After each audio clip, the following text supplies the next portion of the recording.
Hello दोस्तों, आपका अपना चैनल अपना क्लासेस में स्वागत है।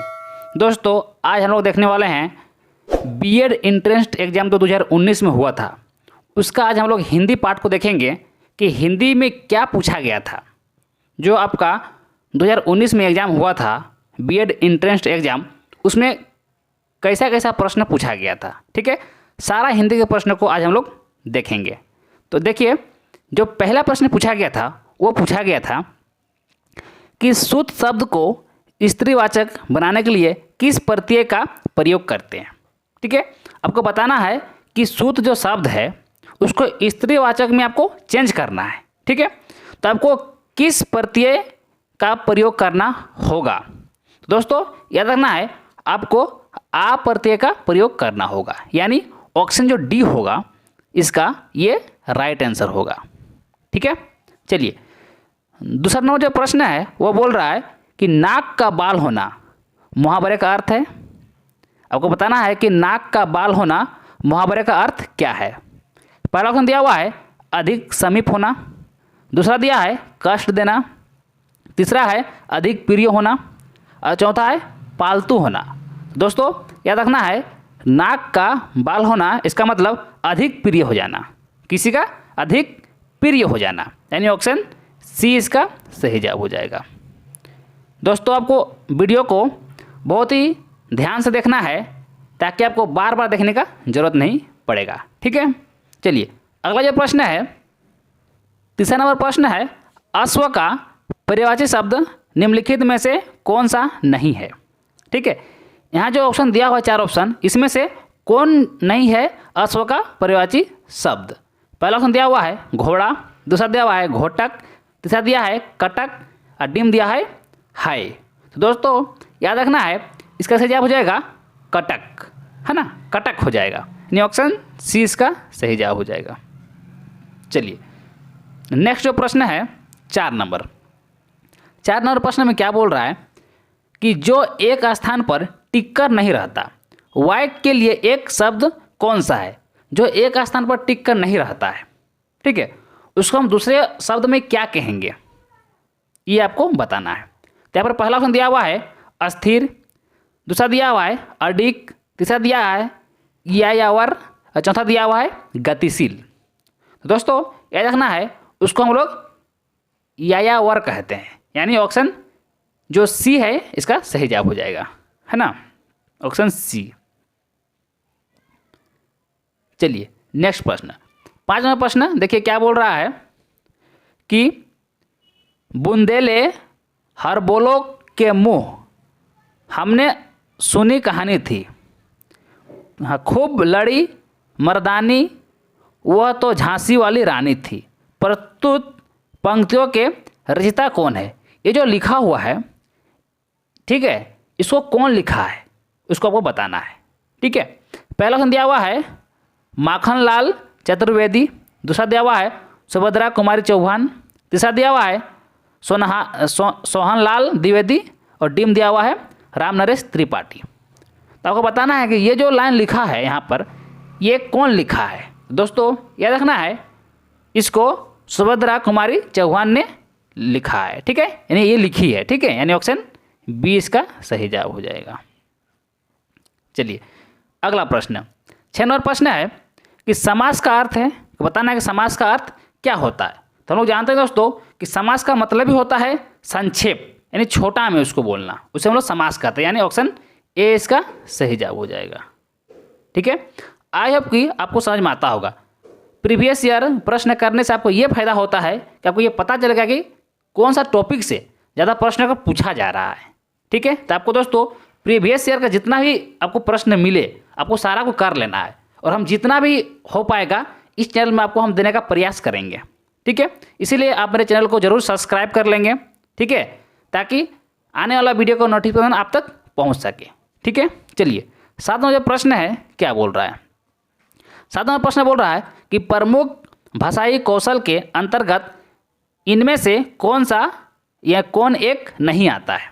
तो बताना है कि प्रमुख भाषाई कौशल के अंतर्गत इनमें से कौन एक नहीं आता है।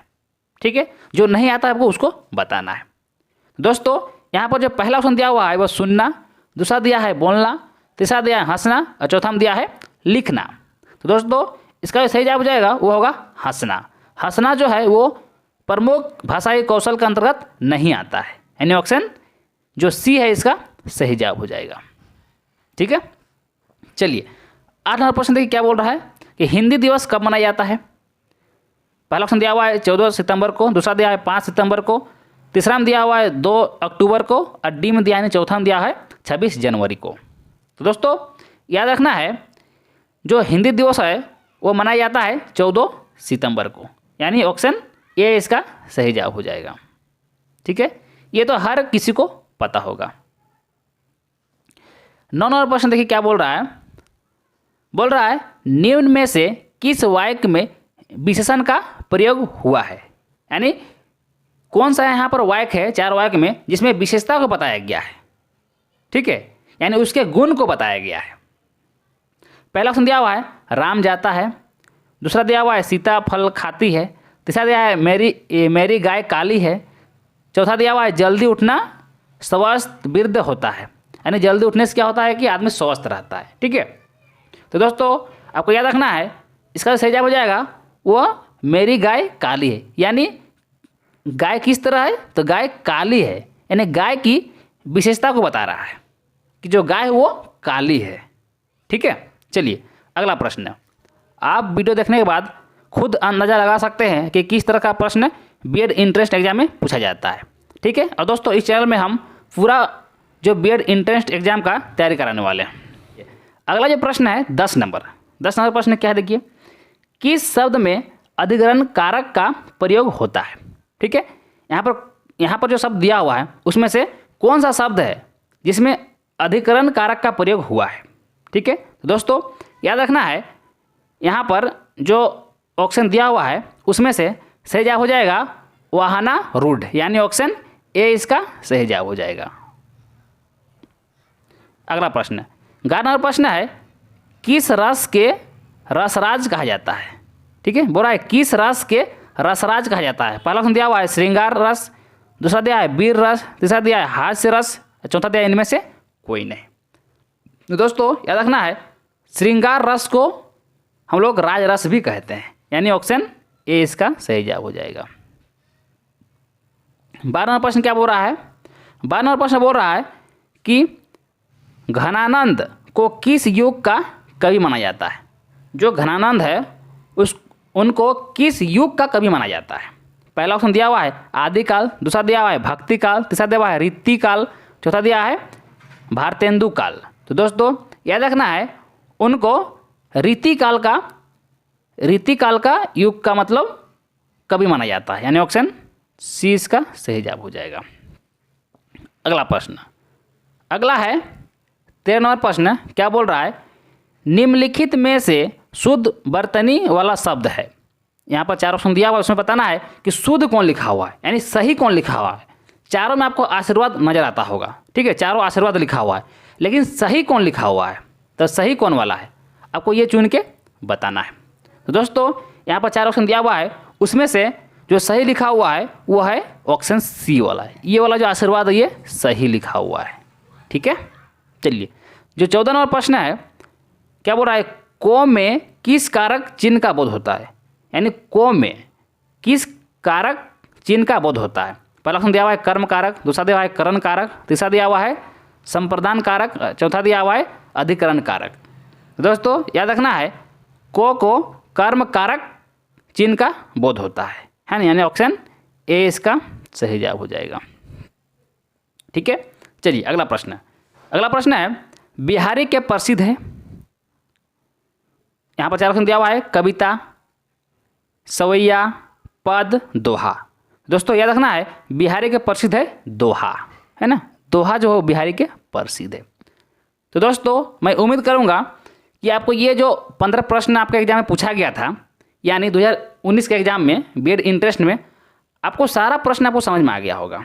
तो दोस्तों अगर थोड़ा सा भी वीडियो मेरा अगर आपको हेल्पफुल लगा होगा तो वीडियो को लाइक जरूर कर दीजिएगा। ठीक है, चलिए दोस्तों मिलते हैं नेक्स्ट वीडियो में, तब तक के लिए थैंक यू, जय हिंद।